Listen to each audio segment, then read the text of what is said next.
YouTube channel.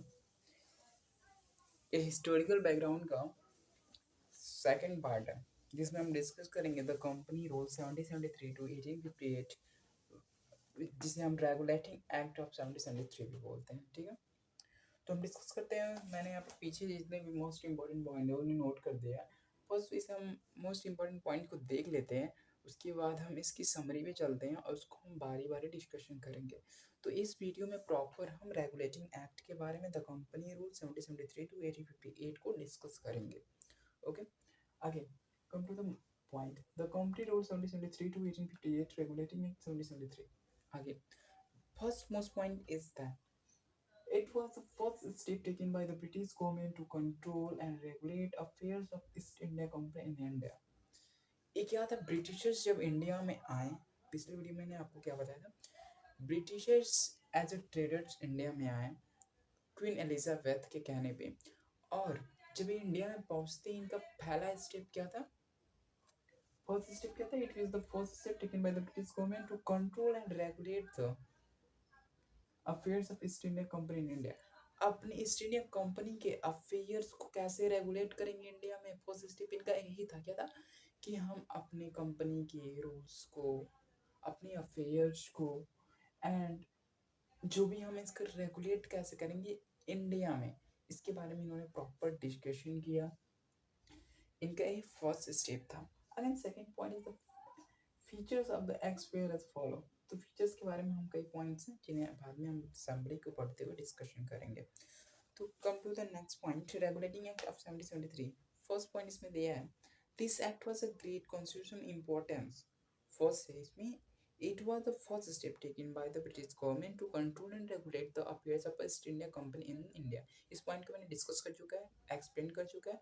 तो हम next point की तरफ क्या करते हैं, बढ़ते हैं। बी पॉइंट है इसमें, it recognise for the first time the political and administrative function of the company. पहली बार क्या हुआ, इनकी पॉलिटिकल्स और इनके एडमिनिस्ट्रेटिव जो फंक्शन थे फर्स्ट टाइम क्या हुए दिखे। एंड सी क्या है point, it laid the foundation of central administration in India. इस सेंट्रल एडमिनिस्ट्रेशन के तौर पे क्या हुआ, इंडिया में इसका फाउंडेशन दिखाई दिया। Again the features of this act were as follow. इस एक्ट के हम कुछ फीचर्स पढ़ते हैं, इस एक्ट के क्या इंपॉर्टेंट फीचर्स थे, क्या इस इस रेगुलेटिंग एक्ट 1773 का क्या मतलब था। तो इसके टोटल 5 पॉइंट्स दिए हैं हमारे एमएच काम में, पांचों पॉइंट को हम बारी बारी डिस्कशन करेंगे। फर्स्ट पॉइंट दिया, it designated the governor of Bengal as the governor general of Bengal.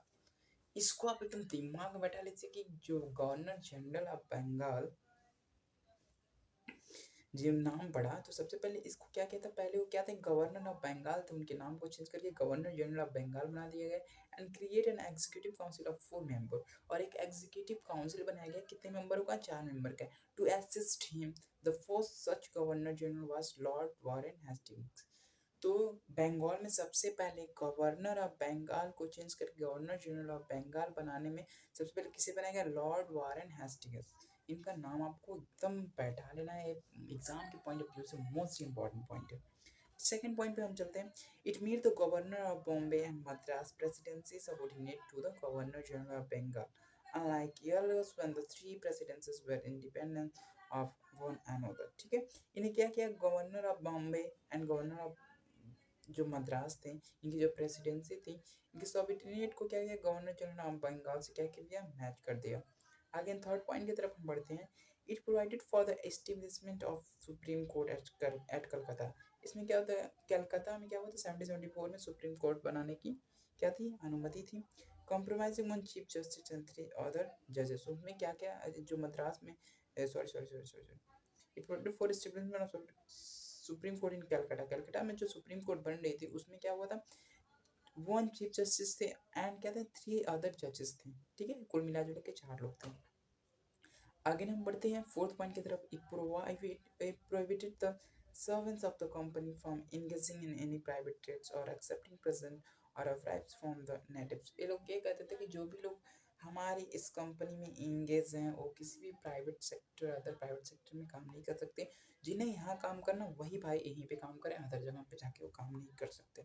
It is strength the control of the British government over the company by requiring the court of directors the company to report on its revenue, civil and military affairs in India। ये क्या किए हैं, किस किस चीज़ पे अपने इनका discussion चलने लगा, रेवेन्यू पे, सिविल पे and military affairs in India. तो अगेन हम हमारे इस चैनल को लाइक से सब्सक्राइब करें इसी तरह की वीडियो को देखने के लिए। अगेन हम नेक्स्ट वीडियो में हम डिस्कस करेंगे अमेंडिंग एक्ट ऑफ 1781। तो अमेंडिंग एक्ट को पढ़ने के लिए हमारे चैनल को लाइक से सब्सक्राइब करें, थोड़ा बहुत सपोर्ट करें, जिससे कि हम आपके लिए बढ़िया बढ़िया पॉइंट ला सकें एंड अच्छे काम तक। और ये सारे पॉइंट हमारे यूपीएससी के पॉइंट ऑफ व्यू से मोस्ट इंपॉर्टेंट है, और ये आपका क्विक रिवीजन हो जाएगा एग्जाम टाइम में 5-10 मिनट का वीडियो देख के। Okay, thanks for watching.